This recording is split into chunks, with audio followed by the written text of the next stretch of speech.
Hello, everybody. Ella J here on behalf of WrestleZone, and today I am joined by the daughter of 1,000 maniacs, Shawna Reed. How are you today? Hi, I'm good. How are you? I am so excited to be talking with you. I've been following you for a few years now, and you've been all over. You're coming up in your 9-year in-ring debut anniversary, which is crazy.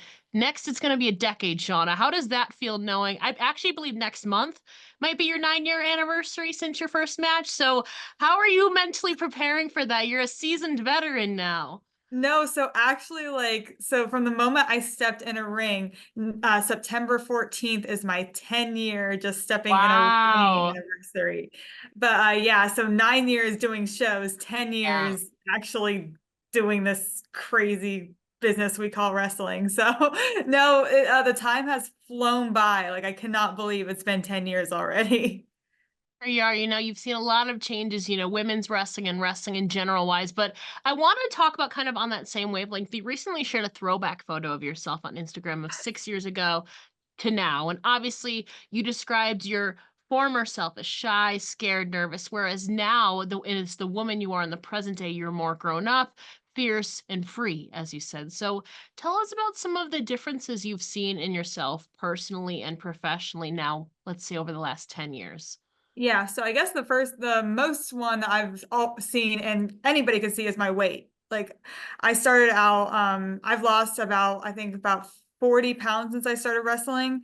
So that's just the number one. Like, it's a great workout, but diet also helps. But I mean, I still kind of am a very like introvert, shy person. But the second I get into that wrestling gear, I get into that makeup, you lace up those boots, you become a whole different other person. And but when you start out in the business, you don't know anything. You trust everyone and everything. And unfortunately, throughout the years, you learn the hard way about that. But yeah, I just feel like I didn't know who I was or who I wanted to be at the beginning of all this. And now it's like, okay, it took 9 years. But I feel like I finally found it. Like I always knew I loved like this kind of psychotic character, like, like she's just crazy, but she's also like a mind game, like a queen of mind games, like things like this. But I could never really figure out how to portray her. And just really recently, I've found a great gear maker and they have been bringing my ideas to life. And, once you get the look, it all comes together. I've seen So, some yeah. Freddy Krueger inspired stuff. We'll talk about gear in a little bit. I Yeah. see you with the gears. I'm here for the first of all, for me, just spooky season in general has already been here for over a month, like Halloween. Like honestly, after Memorial Day, like June, it's spooky season for me. I don't care what people say. I'm Yeah. here for it, Shauna. So I Yes. completely identify with that. We'll talk about, gear and all of that a little bit later. But like you said, you found your image and you learned who you were. So, you're still an introvert. I can completely, identify with that too as well. So, how would you describe your overall present day self other than, a little bit introverted? I don't know. It would be either I'm silent, but I also, you can't get me to shut up. I'm confident, but I have the most confidence in the world. It depends on like how I'm feeling that day or, Who you're where I'm with, probably. exactly Yeah. like, I'm the most uncomfortable but comfortable person, like it's like they're just so opposites. But yeah, just really like I would describe myself as a lot more fierce than I was when I first started this. Like, you become a whole new person when you step into this business and you really got to learn quick or else you're not going to last. And you said obviously your introvertedness doesn't really stop you in the present day, from exuding this larger than life, character. But I have to imagine towards the beginning of your career, it might have been a little bit of a challenge for you as you're trying to navigate and also, bring out that extroversion, and be this larger than life character. So tell us about your journey then and kind of not overcoming, but kind of counteracting that introvertedness, as you're supposed to portray this larger than life persona in the ring. Yeah. So obviously when I started wrestling, like So quiet, so scared. I didn't even honestly, because my parents kind of was against wrestling, so I honestly didn't even know the names of like the moves. And obviously, when you Yeah. step into the wrestling training, they're like, "Oh, snapmare, arm drag," oh, and I'm like, they're what?" And so once I got all those down, like obviously coming out of my shell and like telling my first trainer I wanted to be more of a like crazier character. And that was the complete opposite of me because I was just quiet, shy. Yes, ma'am, I will do, whatever you say. Um, and it took quite a long time to learn how to do that because but I started watching like Heath Ledger as the Joker. I started watching like the Riddler. I started watching like, Gotham and all this stuff. I'm like, okay, so I'm going to go more towards the Riddler and the Joker, kind of a crossover. And then so I was doing kind of a gimmick like that, but I still wasn't out there. I wasn't what I wanted to be. And then I went to Dustin Rhodes' school, about like gosh, like my boyfriend just told me it was like 3 years ago now, 3 or 4 years ago now. I'm like, how? Anyways, I went there and I kind of explained to him what I was thinking. And he's like, well, let's make this like a schizophrenic character, a girl, like a character that talks to herself in the ring. And once that happened, like my ideas just started booming. It is hard to like portray that in the ring because like people that have never seen you before are like, what the hell is she doing? Yeah. And obviously me being so backwards, but that actually helped me open up because I had to. Like if I wasn't doing it at practice, he was like calling me out for it. And it actually really, really helped me. And I'm a huge Freddy Krueger spooky season kind of Yeah. girl, loved it. And so he's the son of 100 maniacs. So I was like, I'm going to be the daughter of 1,000 maniacs. And then I got Freddy Krueger inspired entrance music and everything. It just all came together. And so, yeah, um, pushed through that because you have to feel extremely awkward. You have to be okay with feeling awkward Brace to be the able to, corks, yeah. yes. Now, was this kind of a psychotic, it's obviously gradually evolved, but has this psychotic kind of spooky character been something you've always envisioned for yourself, or did you initially envision your character gimmick going down another route towards the beginning? Yeah, no, so when I was a kid and when I like was like pretty much a preteen and all that, like I Yeah, wanted to be a cowgirl. Like that's what it was. And then like honestly the like Moxley, but Dean Ambrose at the Ambrose. time and Mhm. AJ Lee, I had like gotten away from watching wrestling for a long time. And then I turned it on randomly just to watch it, and the Shield was on the screen. And watching Dean Ambrose, I was like, "Oh crap!" Like, Lunatic Fringe, yeah. yeah, yeah. And then seeing AJ Lee, who became like my like idol and like my inspiration, seeing how she did things, I'm like, "Oh." And so when I finally joined, I was like, I wanted a mixture. I wanted an in Yeah. between. So. Have you gotten to meet Mox or AJ Lee? Yes, I've actually my old trainer trained Moxley, so I've actually gotten to go out and like have a few drinks with Moxley, got to talk to him, things like that. I have not met AJ, and the second I meet AJ, I'll probably cry, and it's fine. But Rightfully so. Was it probably, I assume, probably casual conversation? It probably wasn't like knowledge or trying to learn something from him.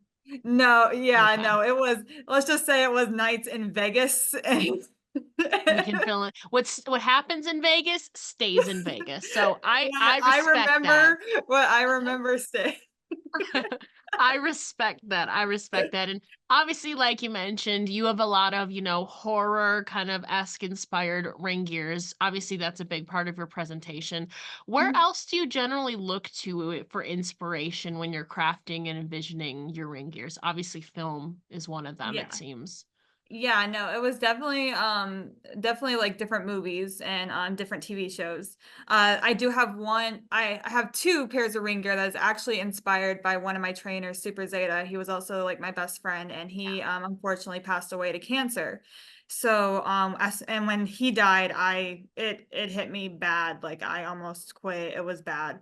But so two of my gears are actually the female version of his. So I sent, like I sent his gear to the gear maker at that time, and she made a female version of it. But yeah, like my other characters gear, like my crazier characters gear has always been watching like Gotham, watching Dark Knight, watching the Freddy Kruegers, watching like things with the Riddler, like watching all this stuff. So I am a really big the 100 fan. And so like I even got my a tattoo the same as one of the characters on there on my spine. I did have gear that was for that too. So I'm a big, I guess, cosplay kind of thing when it comes to that. Would you say you're generally drawn towards the more it's a little bit supernatural-esque too as well into with horror? Are you more, variety? Do you enjoy, like, comedies and romance and stuff like that? Or do you find yourself more drawn towards, horror and supernaturally type films? I think I'm like a mixture. Okay. Yeah, because I love the things that if you can make me feel something by Mm, watching what's going on, you've got me. Whether you're horror, whether you're romance, whether you're comedy, whether you're drama, if you can make me feel something and I connect with it, then all bets are off. what is the last movie you cried at, if you Oh remember? gosh. Now that I'm getting like older, I cry at everything nowadays. That's fair. Um, well, so I'm watching The Spanish Princess right now Mm. on Netflix or whatever it's on. And I cried at that like a few episodes ago. So when she miscarried, I'm like, no, not again. Like, I feel that too. I'm also just generally a water sign on the zodiac scale, so we're tend to be more emotional too, and so I'm a Scorpio and like so am I! So am I, Shauna. Are oh, you we get October or November? November. October. It's okay, we're still It's okay. It's Scorpios. all right. It's all right. Scorpios, go. Maybe that's why we also enjoy spooky season because it's right around that It time. probably does. Yeah, I feel like it's in the stars, as they say. it is. Now, as you're assessing the landscape of wrestling today, who do you think has the best ring gear game or aesthetic? No joke. I was just going off. I was going literally off about this a few days ago. Mhm. I am obsessed with Rhea Ripley right now. Like, especially with her last year at Yeah. SummerSlam, her gear, her body, her makeup, everything was on point for her, especially at SummerSlam. And like, I was a fan of her just Yeah. coming up. But then seeing that, I was like, oh my gosh, like she actually inspired me. I was like, boom, let's go, Jim, let's go. I need to look like that. I need all that. Like, Could we be getting some Ripley inspired gear maybe? maybe we'll see. I just got the Freddy Krueger one, so I'm like, Okay. but I did I did tell my boyfriend, like I was like, I want gear like that. And I'm like, I can't afford it, but I want gear like that. Always keep it in the back of your mind because you never know. Oh, I think it's trust me, it's there. I was there. I was there for SummerSlam and her match with Morgan also was great, but like Rhea Ripley's look, even though she lost, she looked great doing it, you know? Yes, no, everything about her facial expressions, just how she wrestles, Mhm. she was on point. Like she was beyond on point this past weekend. So I agree. Even though she doesn't have the WWE Women's Championship, it's okay. yeah, It's it's okay. fine. It's fine. You were talking a bit about your trainers, obviously Dustin Rhodes being one. You've learned from some great veterans. Is there a specific piece of advice or words of wisdom that has stuck with you throughout your career thus far, and who did it come from?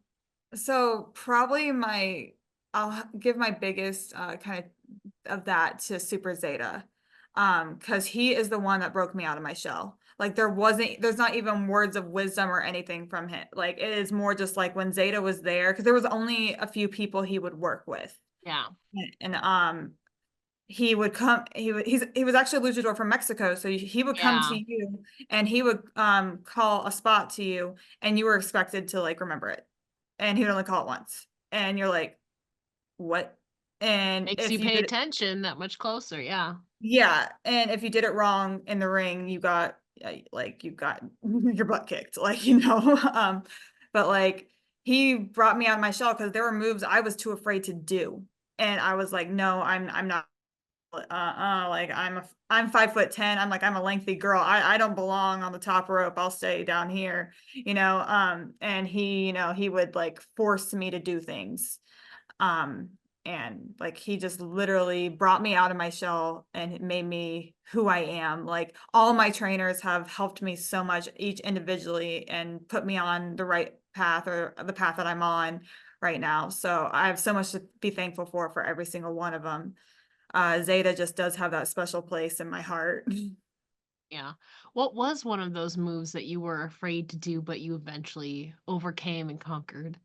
Um, well, one of them was before he died, he was trying to teach me how to do a moonsault. But like my back, like I have discs in my back that are like, no, we won't let you do it. That's fair. But I was at the beginning stages of doing it. Like I was doing off the second rope, like instead of the top rope. And with him just behind me, like bent over, so I would have to go over top of him. So, and after every training class, he'd be like, Shawna, get up there. We're going to try it. I'm like, no, just trained for 3 hours. But I had started doing it, and then it was always top rope things, always flippy things that he would make me do. Like there was one move, I don't even know what it was called, but he would like get me up on his shoulder, put me like length, like almost like I'm going to take an AA. And then he would like push me up and I would land and then turn it into a DDT. And it was like crazy. And I was like, like some of these things are crazy. That's the beauty of pro wrestling, it's trial and error. You can try things, if they don't work, just move on to the next thing, you know? It's Yeah. sometimes good though to have some surprise things, in your pocket. Maybe you're not known for being a flying type gal, but sometimes you can bring it out and the crowds be like shock value. So it's good to Yeah. have in your back pocket to utilize and stuff like that. And I mean, granted, back problems, and all that. Charlotte Flair is 5'10", also doing moonsaults for, all the time. So you never Yeah. know. Maybe. It's funny though, because you're based in America, but I feel like the UK has become a second home to you throughout the years because you're there every few months, for personal and work as well. So I'm so curious for you, what are some of the biggest differences you've seen between American and UK wrestling? So what I've really seen was a lot of the women over there hit harder.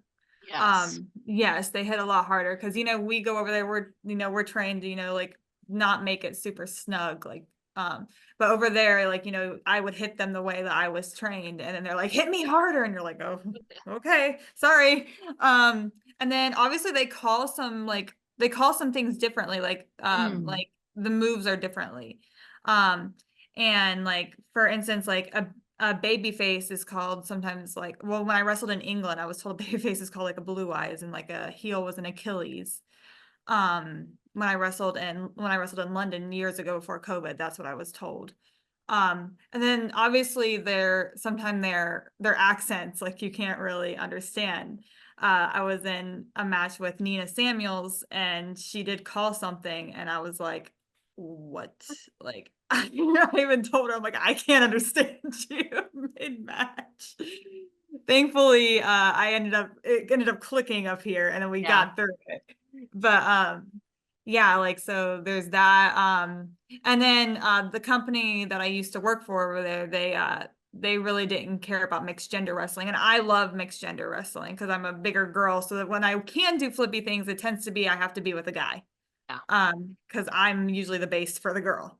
Um, so like I loved that. I loved all the guys that I got to work with over there. So that was really, really fun.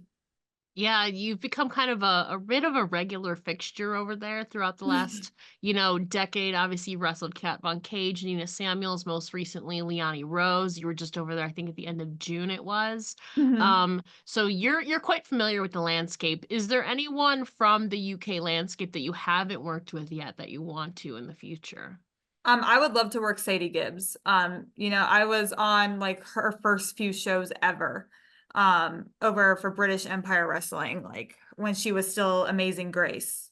Like I think I was on maybe her first show or like her second show or something like that. But I've been on two shows with her, and this was prior to AW. Like I said, this was literally her first like probably 5 shows. And just to see where she is now, like I think we would put on a Comeback really, queen. right. I would love to work with her. I'm so happy that she's back. I interviewed her about a month before she came back, and what a journey she's had, from retiring to uncertain about her future to now, she's back in the UK. She's been over to Japan, been in the States too as well. So maybe it Yep. could be the UK or the States. So hopefully we get that match lined up sometime in the future. Yes, Um hopefully our paths cross, I hope. Shawna Reed versus Sadie Gibbs. As you're looking towards the future now, final question, what are some of your personal and professional goals? Wrestling and Um, non-wrestling, of course. yeah, no, so I mean, I'm gonna be honest, I'm 30 years old, so I know my window is closing and I'm very aware of that. I'm just gonna keep wrestling till I literally my body's like you have to stop. Um I did dabble in training a little bit, so I would love to be able to train people and help them grow. I have run one show in my life, just one, and it was the most hectic and crazy thing in the world.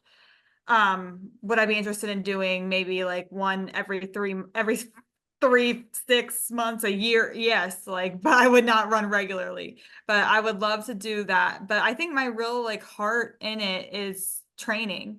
I've kind of found that. And so hopefully maybe someday I get to, maybe not open a training school, but maybe go to a training school and talk about helping train people. So maybe there, but I'm gonna keep going until my body literally tells me I can't go anymore.